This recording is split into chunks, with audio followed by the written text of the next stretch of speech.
சற்று நேரம் சிந்தனைக்காக எடுத்துக்கொண்ட வசனம் ஏசாயா 54வது அதிகாரம் 4வது வசனம். ஏசாயா 54:4. பயப்படாதே, நீ வெட்கப்படுவதில்லை, நாணாதே, நீ இலட்சை அடைவதில்லை. உன் வாலிபத்தின் வெட்கத்தை நீ மறந்து உன் விதவை இருப்பின் நிந்தையை நீ இனி நினையாதிருப்பாய். அல்லேலூயா, அல்லேலூயா. பயப்படாதே, நீ வெட்கப்படுவதில்லை. அப்படியே தலைகளை தாட்டி ஒரு நிமிடம் கர்த்தரை நோக்கி பார்ப்போம். அன்பும் இரக்கமுள்ள ஏசப்பா, ஆசீர்வாதமான இந்த நேரத்துக்காய் துதிக்கிறோம், ஸ்தோத்தரிக்கிறோப்பா. எத்தனையோ பிள்ளைங்களுக்கு ஆண்டவரே, இந்த தருணம் கிடைக்காத போதிலும் ஆண்டவரே, அற்பமாகி அடியவர்களுக்கு ஆண்டவரே, இந்த தருணத்தை நீ தந்த மேலான தெய்வர்க்காய் ஸ்தோத்தரிக்கிறோம் ஆண்டவரே. அப்பா தகப்பனே, நாங்கள் ஒரு சிறு மந்தையாய் அப்பா உம்முடைய கூடார மறைவிலே வந்து நிற்கிறோம் தகப்பனே.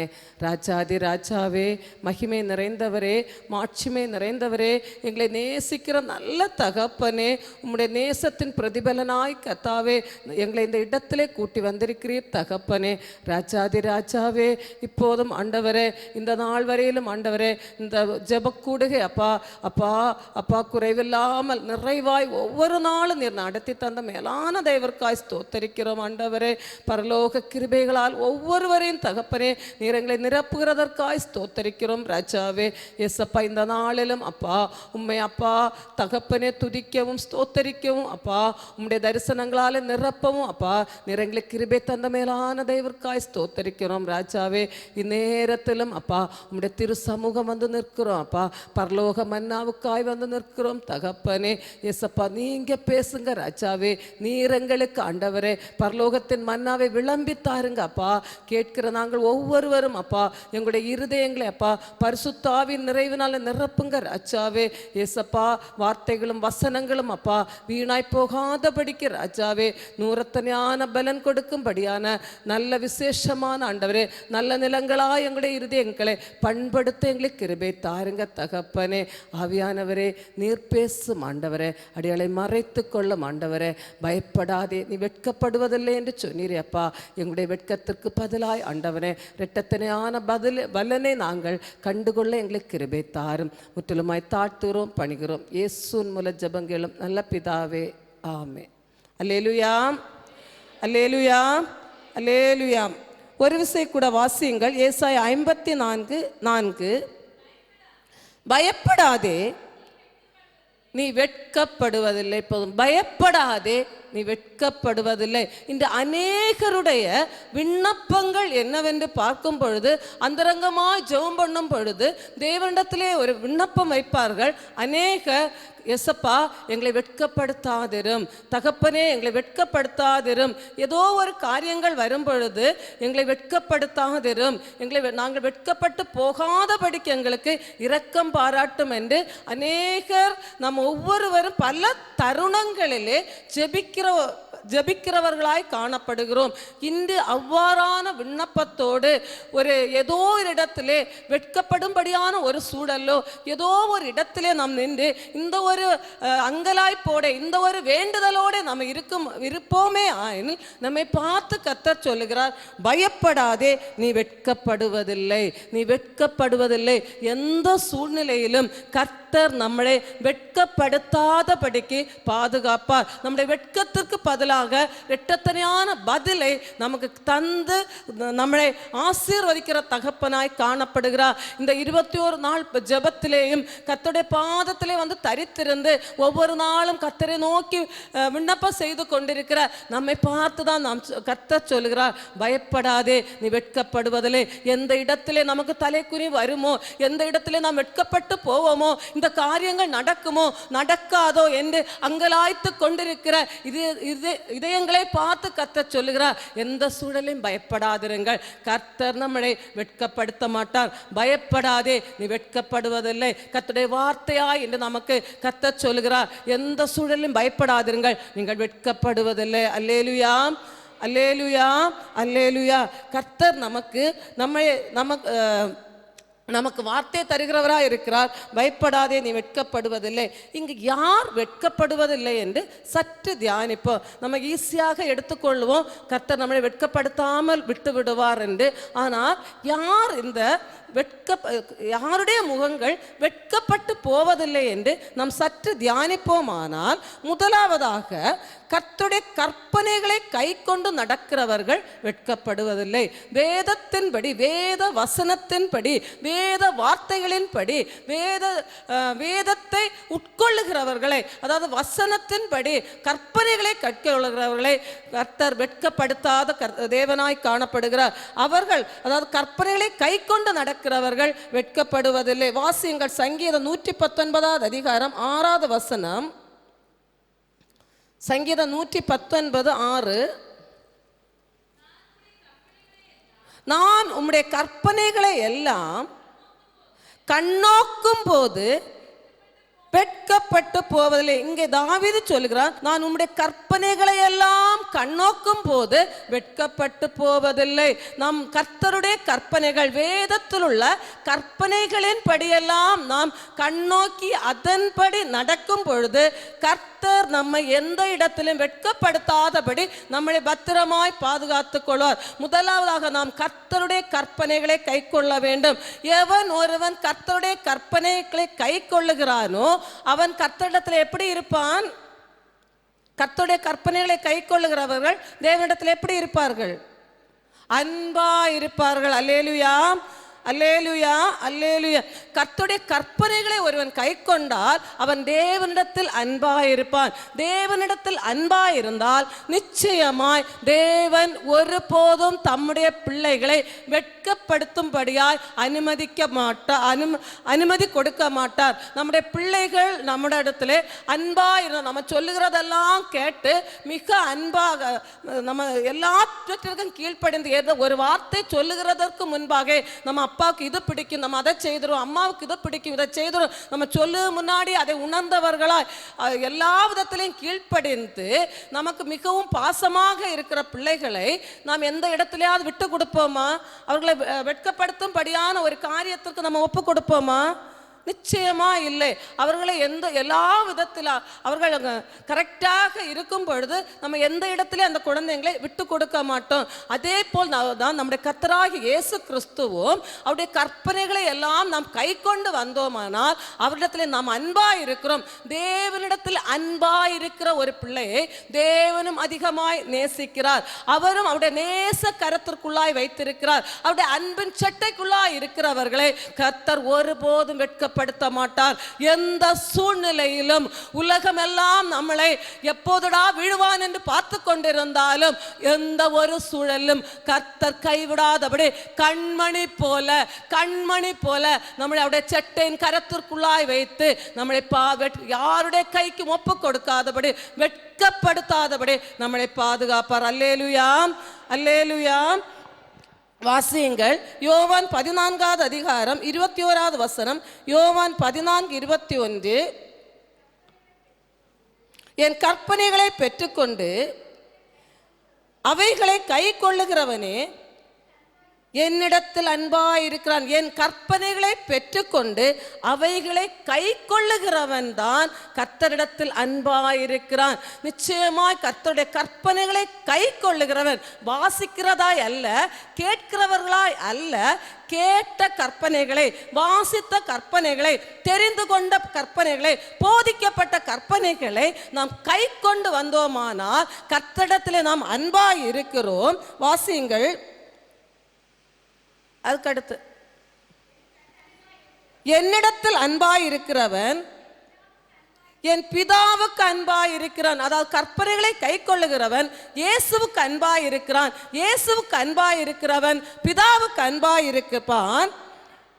நானும் அவனில் அன்பாயிருந்து அவனுக்கு என்னை வெளிப்படுத்தும். நானும் அவனில் அன்பாயிருந்து கற்பனைகளை கை கொள்ளுகிறவன் கர்த்தரிடத்தில் அன்பாயிருக்கிறான். கர்த்தரிடத்திலே அன்பு கூறுகிறவனிடத்திலே கர்த்தரும் அன்பாயிருக்கிறார். நானும் அவனில் அன்பாயிருந்து அவனுக்கு என்னை வெளிப்படுத்துவேன். கர்த்தர் தம்முடைய பிள்ளைகளுக்கு தன்னை வெளிப்படுத்துகிறவராயிருக்கிறார். தான் நேசிக்கப்படுகிற ஒரு பிள்ளைகளுக்கு, தான் நேசிக்கிற பிள்ளைகளுக்கு தன்னை வெளிப்படுத்துகிறவராய் காணப்படுகிறார்.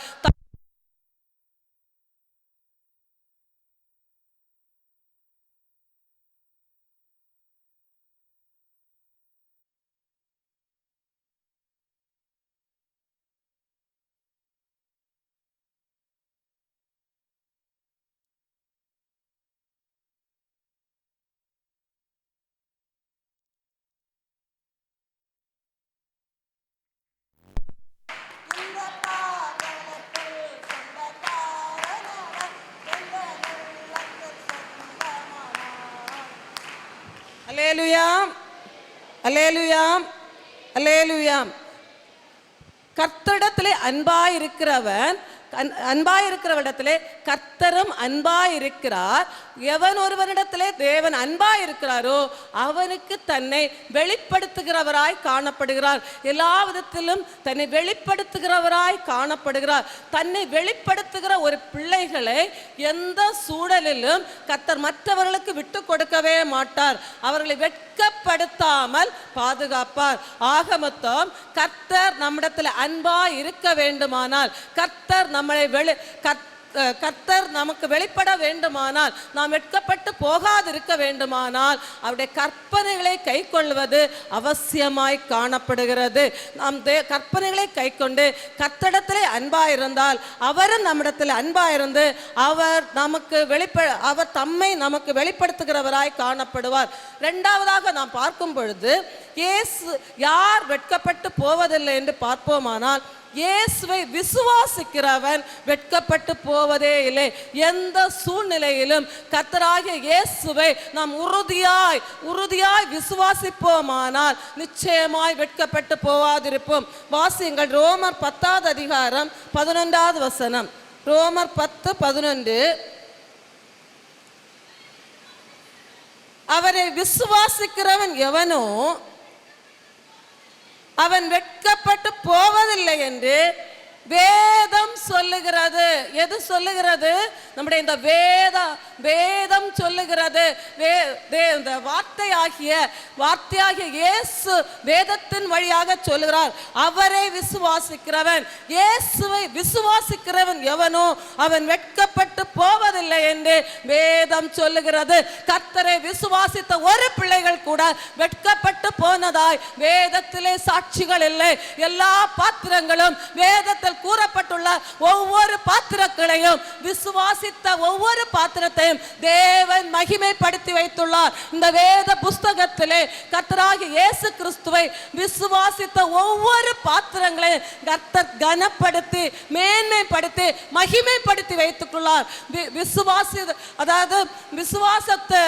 விசுவாசித்த பிள்ளைகளை விசுவாச பிதாக்கள் என்று இந்த புதிய ஏற்பாட்டு காலத்திலும் தேவன் மகிமைப்படுத்தியுள்ளார். நம்ம அந்த எபிரேயர் 11வது அதிகாரம் முழுவதுமாய் வாசிக்கும் பொழுது அந்த விசுவாசிகளை குறித்து ஒவ்வொரு பட்டியலிட்டாய் கூறப்படுகிறது.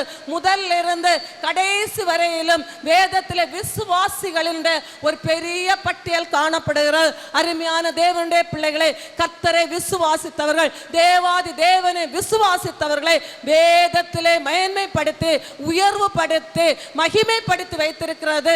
அந்த இந்த அளவும் நாம் தியானிக்கும் மண்டமாக இந்தளவு நாம் பேசும் பொருளாக அவர்களை கனப்படுத்தி வைத்திருக்கிறார் நம்முடைய கர்த்தராகிய இயேசு கிறிஸ்து. ஆகவே நாமளும் கர்த்தரை விசுவாசித்தோமானால் கர்த்தர் நம்மளை கனப்படுத்துவதற்கு வல்லவராயிருக்கிறார்.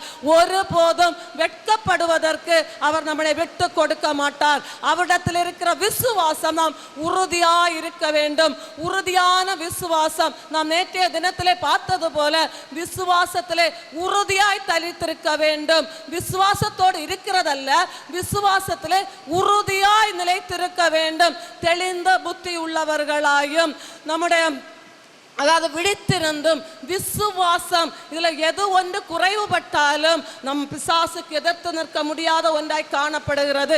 அருமையான தேவனுடைய பிள்ளைகளை, நாம் தெளிந்த புத்தி உள்ளவர்களாக இருந்தாலும் விழித்திருந்தாலும் விசுவாசம் இருந்தாலும் அந்த விசுவாசம் உறுதியா இல்லாமல் இருந்தாலும் நாம் பிசாசுக்கு எதிர்த்து நிற்பது கடினமாய் காணப்படும். பிசாசுக்கு எதிர்த்து நிற்க முடியவில்லை என்றால் சில தருணங்களிலே நாம் வெட்கப்படுகிற சூழலாய் காணப்படும்.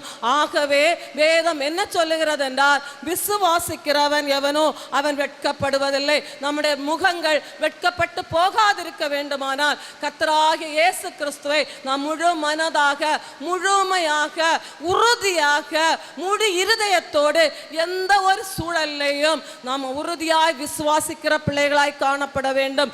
அந்த விசுவாசம் நம்மிடத்திலே காணப்பட்டால் எந்த மலை போல துன்பமானாலும் சூறாவளி போல அடித்தாலும் என்னுடைய படவிலே இயேசு உண்டு. இந்த காற்றையும் இந்த கடலையும் இந்த கொந்தளிப்பையும் இந்த பயங்கரத்தையும் இதை எல்லாத்தையும் மேற்கொள்ள என் இயேசு உண்டு. என் இயேசு என் படவில் இருந்து காற்றையும் கடலையும் அதட்டு என்னை அக்கறைக்கு கொண்டு சேர்ப்பார் என்ற உறுதியான ஒரு விசுவாசம் நம்முடைய வாழ்க்கையிலே காணப்படுமே ஆனால் கர்த்தர் நிச்சயமாய் நிச்சயமாய் ஒருபோது நம்மளை மற்றவர்களுக்கு முன்பாய் விட்டு கொடுத்து வெட்கப்படுத்தாதபடிக்கு விட்டு கொடுக்காமல் நம்மளை வெட்கப்படுத்தாதபடி பாதுகாத்துக் கொள்வார் என்பதில் எந்தவித சந்தேகமும் இல்லை. அல்லேலூயா, அல்லேலூயா, அல்லேலூயா. நம்முடைய விசுவாசம் உறுதியாய் காணப்பட வேண்டும். அவரை விசுவாசிக்கிறவன் வெட்கப்பட்டு போவதே இல்லை. கர்த்தர் நம்மை ஒரு நாள் அக்கறை தேசமாகிய கானான் தேசத்திலே, சியோன் தேசத்திலே, பரலோக ராஜ்யத்திலே கர்த்தர் நம்முடைய வலது கரத்தை பிடித்து கொண்டு செல்வார். அதற்குள்ளாய் எது வந்தாலும் என் தேவனே பாதுகாப்பார் என்ற உறுதியான விசுவாசத்தோடு இருந்தார் எந்த புயலில் அடித்தாலும் கர்த்தர் நம்மளை வெட்கப்படுத்த மாட்டார் என்பது நிச்சயமாய் காணப்படுகிறது. அல்லேலூயா, அல்லேலூயா, அல்லேலூயா. அடுத்ததாய் பார்க்கும் பொழுது கர்த்தரை நோக்கி பார்ப்பவர்கள் வெட்கப்படுவதில்லை. கர்த்தரை நோக்கி பார்ப்பவர்கள் ஒருபோதும் வெட்கப்படுவதில்லை. வாசியுங்கள் சங்கீதம் 34 அதிகாரம் 5வது வசனம். அவர்கள் அவரை நோக்கி பார்த்து பிரகாசம் அடைந்தார்கள், அவர்கள் முகங்கள் வெட்கப்படவில்லை. அவர்கள் அவரை நோக்கி பார்த்து பிரகாசம் அடைந்தார்கள், அவர்கள் முகங்கள் வெட்கப்படவில்லை. ஏற்கனவே நம்ம இந்த வசனம் நம்முடைய போதகர் மூலமாய் நமக்கு கூறப்பட்டது. இதை நம் சற்று கூட தியானிப்போமானால், அவர்கள் அவரை நோக்கி பார்த்தார்கள். யாரை நோக்கி பார்த்தார்கள்? இயேசுவை, கண்மலையாகிய இயேசுவை நோக்கி பார்த்தவருடைய முகங்கள் எப்படி ஆயிட்டு? வெட்கப்பட்டு போயிட்டா? இல்லை, அவர்கள் பிரகாசம் அடைந்தன. எவன் ஒருவன் கர்த்தரை உண்மையாய் நோக்கி பார்க்கிறார்களோ அவர்களுடைய முகங்கள் ஒருபோதும் வெட்கப்படுவது. அவர்களை பிரகாசிப்பிக்கிற தேவன் கூட இருக்கிறார். யார் ஒருவர் கர்த்தரை உண்மையாய் நோக்கி பார்ப்பார்களோ அவர்களை கர்த்தர் பிரகாசிப்பிக்கிறார். அவர்களை ஒருபோதும் வெட்கப்படுத்த விடவே விட மாட்டார். அல்லேலூயா, அல்லேலூயா. எல்லா சூழ்நிலையிலும் நம்முடைய கண்கள் நமக்கு ஒத்தாசை வரும். பர்வதத்துக்கு நேராய் மாத்திரம் நோக்கி கொண்டிருக்க வேண்டும். அவ்வாறாய கண்மலை ஆகிய இயேசுவை நம்முடைய கண்கள் நோக்கி கொண்டே இருக்குமானா நம்முடைய கண்கள் இயேசுவை நோக்க, அதாவது அந்த எச்சமான வேலைக்காரனுடைய கரைகள், வேலைக்காரனுடைய கண்கள் எச்சமானுடைய கையை நோக்கி இருக்கிறது போல நம்முடைய கண்கள் இயேசுவின் கரத்தையும் இயேசுடைய முகத்தையும் பார்த்து கொண்டுமே இருக்குமே. ஆனால் இயேசுவிடத்திலே இருக்கிற பிரகாசம் நம்முடைய முகத்திலே, அந்த நோக்கி பார்த்து கொண்டே இருக்கிற முகத்திலே அடித்து அது பிரகாசிக்குமே தவிர வெட்கப்பட்டு இருண்டு போவதே இல்லை. அல்லேலூயா, அல்லேலூயா, அல்லேலூயா. எல்லா சூழ்நிலையிலும் மனுஷனுக்கு முன்பாய் நாம் நோக்கி பார்க்காமல், மனுஷனை போய் நோக்கி பார்த்து கொண்டே இராமல் கர்த்தரை மாத்திரம் நாம் நோக்கி பார்த்தோம் என்றால் கர்த்தருடைய முகம் பிரகாசமான முகம். அவர் வெண்மையும் சிவப்புமானவர், அழகில் சிறந்தவர், அதாவது ஒளியின் மத்தியிலே வாசமாயிருக்கிறவர், ஒளியாயிருக்கிறவர். அந்த ஒளி நம்மிலேயும் அடித்து அது நம்மளையும் பிரகாசிப்பிக்கிறதாய் காணப்படுகிறது. அருமையான தேவன் தேவனுடைய பிள்ளைகளே, நம்முடைய கண்கள் யாரை நோக்கி கொண்டிருக்கிறது? பல தேவைகள், பல இடர்பாடுகள், பல போராட்டங்கள், பல கஷ்டங்கள் வரும்போது உலகத்தை நோக்கி கொண்டிருக்கிறதா? உலகத்துக்கு ஏற்றவைகளை, இதை செய்தால் இது சரியாகிவிடும், இதை மாற்றி இதை பண்ணினால் இது சரியாகிவிடும் என்று உலகத்தின் சூழலை எதிர்நோக்கி கொண்டிருக்கிறார்? இல்லை, கர்த்தரை மாத்திரம் நோக்கி கொண்டிருக்கிறார். நாம் அந்த நெருக்கடியான சூழ்நிலையிலே கர்த்தரை மாத்திரம் நம்முடைய கண்கள் நோக்கி கொண்டிருந்தால் நிச்சயமாய் நம்முடைய முகத்தை வெட்கப்படுத்தாமல் அவருடைய பிரகாசத்தை நமக்குள்ளே அடித்து நம்முடைய முகத்தை பிரகாசிப்பிக்கிற தேவனாய் காணப்படுகிறார். அல்லேலூயா, அல்லேலூயா, அல்லேலூயா. அப்போ எந்த சூழ்நிலையிலும் நம்ம கர்த்தரை மாத்திரம் நோக்கி கொண்டிருக்கிற பிள்ளைகளாய் காணப்பட வேண்டும். வேதத்தில் ஒரு கேரக்டர் நமக்கு நன்றாக தெரியும். கர்த்தரை நோக்கி பார்த்து பிரகாசம் அடைந்த ஒருவரை நாம் சற்று தியானிப்போமானால், வாசியுங்கள் சாமுவேல் 1 அதிகாரம்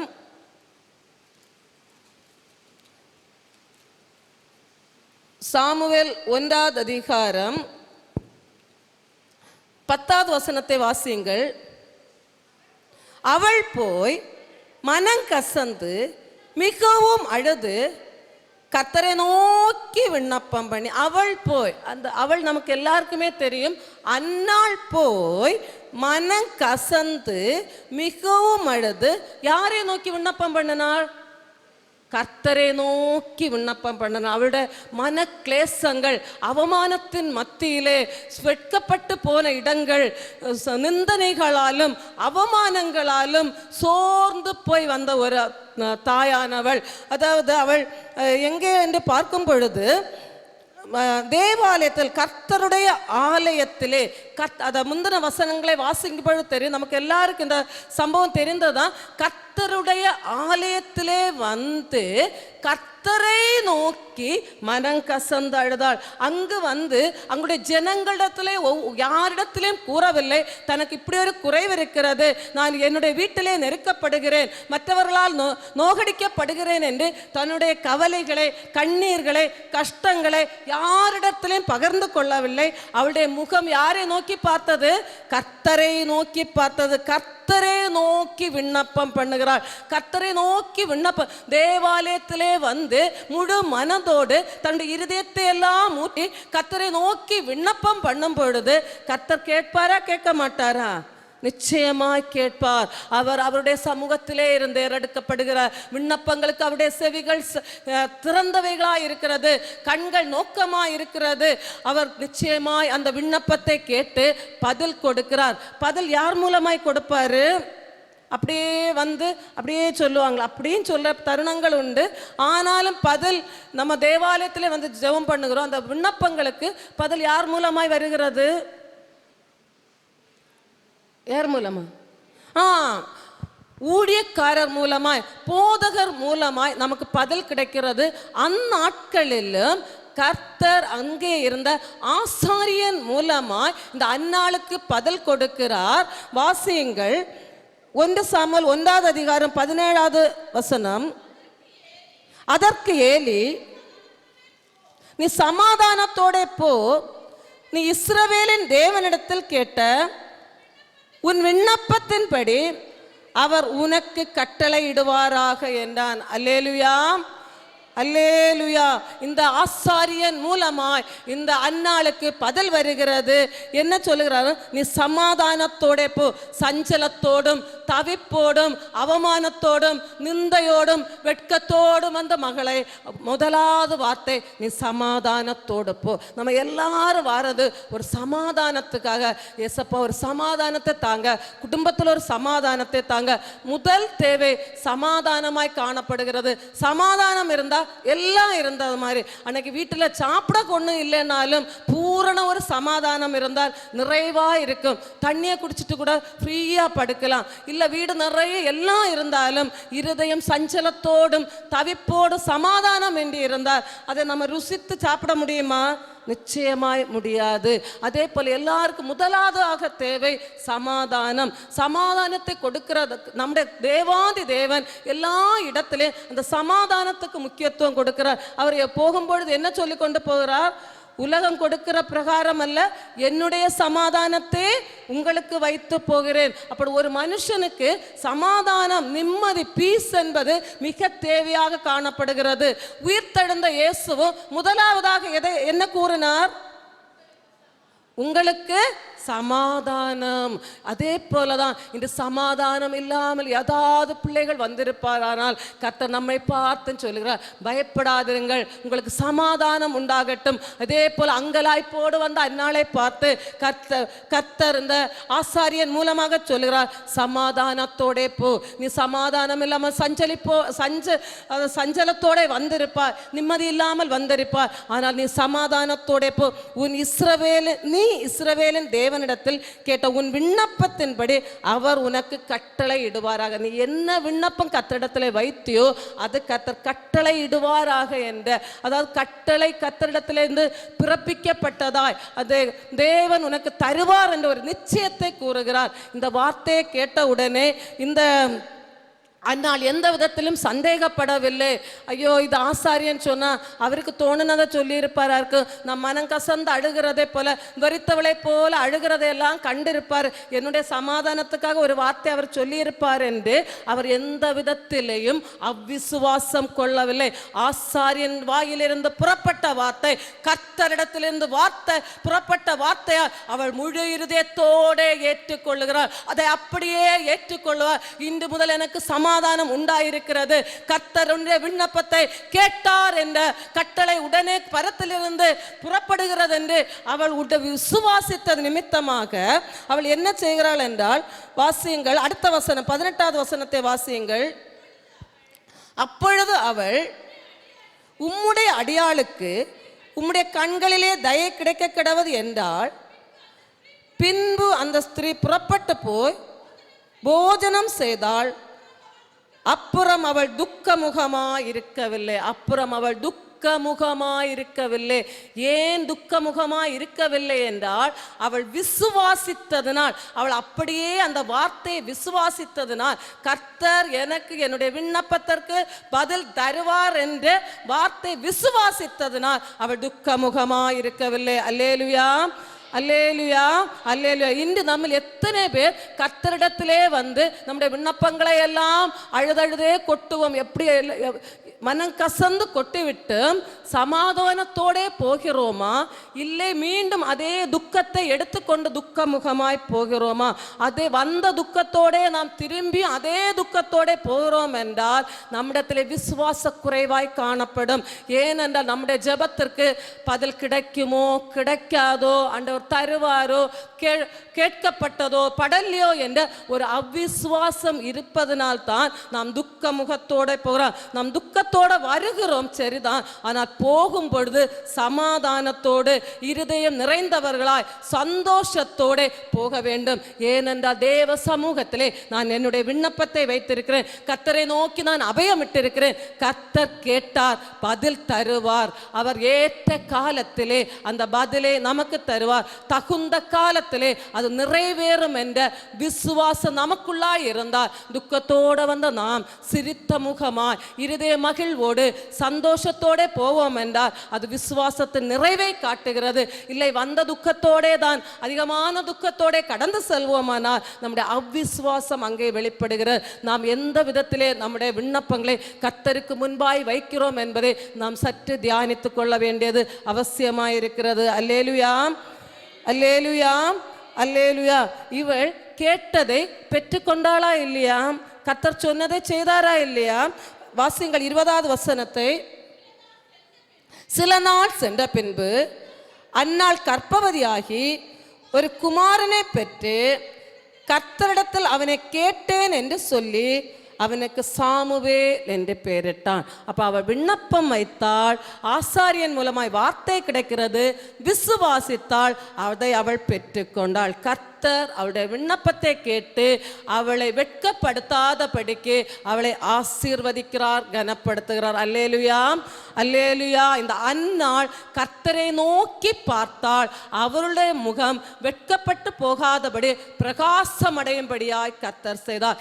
இன்றளவு நாம் இந்த அன்னாளை நாம் தியானித்து கொண்டே இருக்கிறோம். இந்த அன்னாளுக்கு மிக ஒரு அழகான ஒரு பிள்ளை பிறக்கிறது, சாமுவேல். அவன் தேவாலயத்திலே வளர்கிறான். அவன் அநேக அந்த எல்லா தேசத்துக்கும் ஒரு நியாயாதிபதியாய், ஒரு தீர்க்கதரிசியாய், ஒரு அபிஷேகம் மற்றவர்களை அபிஷேகம் பண்ணப்படுகிற ஒரு மகா பெரிய ஒரு ஆசாரியனாய் விளங்குகிறான். சமஸ்த ஜனத்துக்கும் ஒரு நியாயாதிபதியாகவும் ஒரு பெரிய ஆசாரியனாகவும் விளங்குகிறார். 2 ராஜாக்களை அபிஷேகம் பண்ணுகிற மகா பெரிய ஒரு அந்தஸ்தை கிடைக்கிற சாமுவேலின் தாய் அன்னாள் என்கிற ஒரு பெரிய ஒரு மகத்துவமான ஒரு பட்டத்தை இந்த அன்னாள் பெறுகிறார். இன்றளவும் இந்த அன்னாளை நாம் தியானித்து கொண்டிருக்கிறேன். சாமுவேலின் தாயாகிய அன்னாள், இந்த அன்னாள் கர்த்தரை நோக்கி பார்த்தது நிமித்தம் இன்றளவும் அன்னாளுடைய முகம் பிரகாசிக்கப்பட்டு கொண்டே இருக்கிறது. இன்றளவும் கர்த்தர் அவளை வெட்கப்படுத்தாதபடியினால் இன்றளவும் கர்த்தர் அன்னாளை மகிமைப்படுத்தி மேன்மைப்படுத்தி இத்தனை காலத்துக்கு பிறகும் நம்மளும் தியானிக்கும் வண்ணமாய் சொல்லப்படுகிற அளவுக்காய் கர்த்தர் வேதத்திலே ஓரிடத்தை அன்னாளுக்கு கொடுத்திருக்கிறார். அல்லேலூயா, அல்லேலூயா. அதே போல் நாம் உண்மையாய் கர்த்தரை நோக்கி பார்ப்போமானால் கர்த்தர் நிச்சயமாய் நம்மளை ஓரிடத்திலேயும் வெட்கப்படுத்த மாட்டார். உண்மையாயிருதயத்தை கர்த்தரிடத்திலே மட்டும் ஊற்றி நாம் கர்த்தரை நோக்கி நம்முடைய கண்கள் இருக்குமையானால் நம்முடைய முகங்கள் வெட்கப்படாமல் பிரகாசமடையும் என்று நம்ம கர்த்தர் நமக்கு வார்த்தை கொடுக்கிறார். அதுக்குபடியாக நாம் வெட்கப்படாமல் இருக்க வேண்டுமானால் என்ன செய்ய வேண்டும் என்றால், இயேசுவில் நிலைத்திருந்தால் அவருடைய வருகையில் நாம் வெட்கப்படுவது.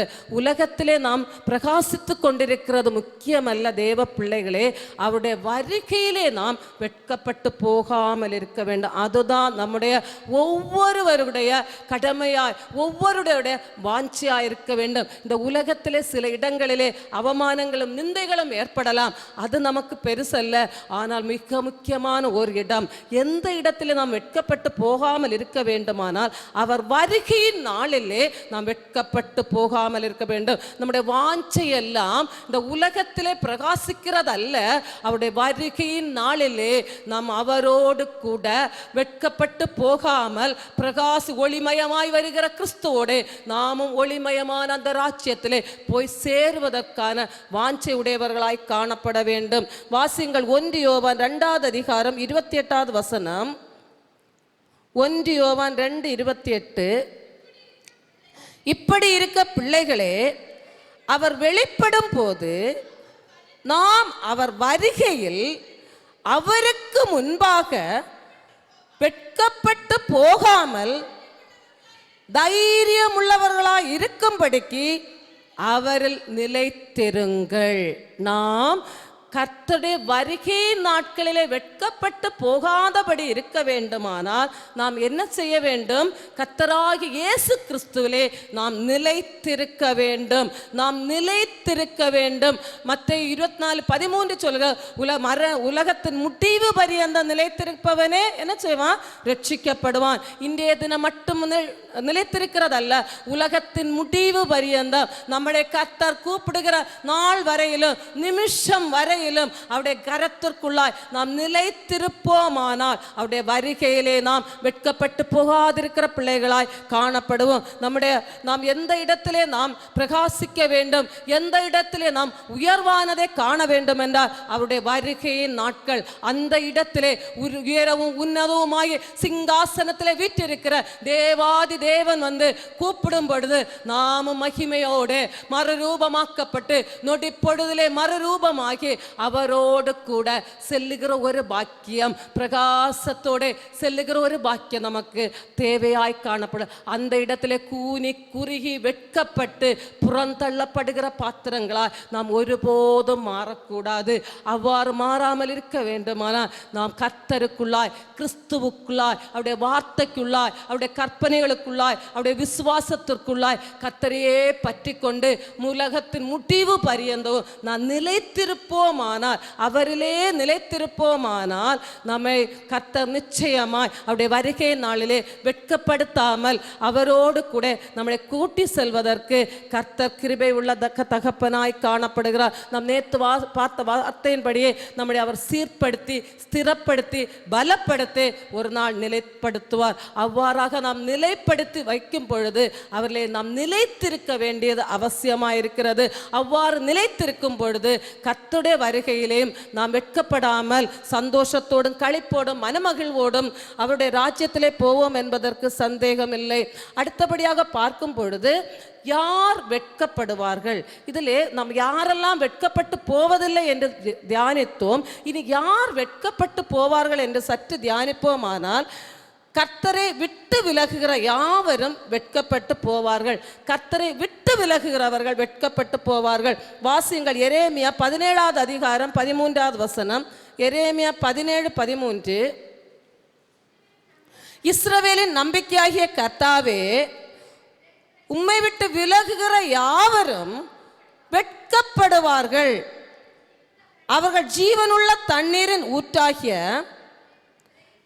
கர்த்தரை விட்டு விலகி போனபடியால் உம்மை விட்டு அகன்று போகிறவர்களின் பெயர் புழுதியில் எழுதப்படும். அல்லேலூயா.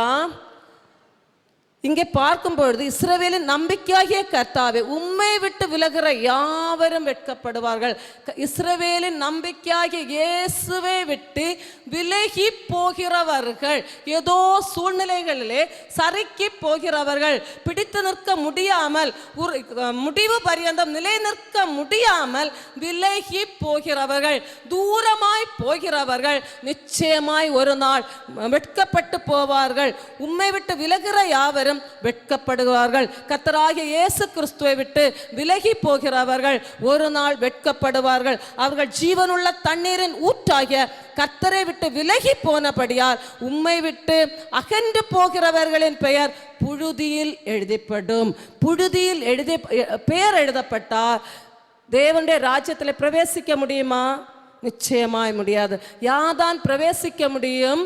ஜீவ புஸ்தகத்தில் யாருடைய பெயர் எழுதப்படுகிறதோ அவர்களுக்கு தான். அங்கே அட்டெண்டன்ஸ் எடுக்கும் பொழுது பெயர் இருந்தாதான், நம்ம ஸ்கூலில் ஆனாலும் சரிதான், அட்டெண்டன்ஸில் பெயர் கூப்பிடும் போது பெயர் இருந்தால் தான் அந்த கிளாஸில் உட்கார வைப்பாங்க. யாதோ பிள்ளைங்க எல்லாம் வந்து இருந்தால் ரெஜிஸ்டரில் பேர் இல்லாமல் இருந்தால் அவங்கள கிளாஸில் சேர்த்துக்குவாங்களாம்.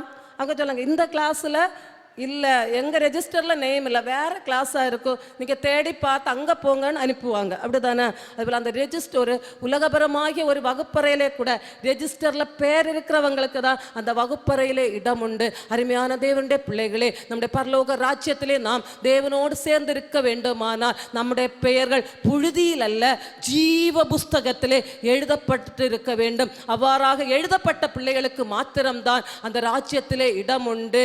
மாறாக அவரை விட்டு அகன்று போனோமானால், ஜீவ ஊற்றாகிய ஜீவ தண்ணீராகிய கிறிஸ்துவை விட்டு நாம் அகன்று போனோமானால் நம்முடைய பெயர்கள் ஜீவ புஸ்தகத்தில் அல்ல, புழுதியிலே எழுதப்படும். அவ்வாறு எழுதப்பட்டோமானால் நாம் வெட்கப்பட்டு போகிற பிள்ளைகளாய் காணப்படுவோம். அருமையான தேவனுடைய பிள்ளைகளே, நாம் இயேசுவை எந்த சூழ்நிலையிலும் உலகத்தின் முடிவு பரியந்தம் அவரை விட்டு விடாதபடிக்கு அவரை உறுதியாய் பற்றி கொள்ள வேண்டும். விலகாதபடிக்கு அவரை பற்றி கொண்டிருப்போமானால் நம்முடைய முகங்கள் ஒருபோதும் வெட்கப்பட்டு போவதில்லை.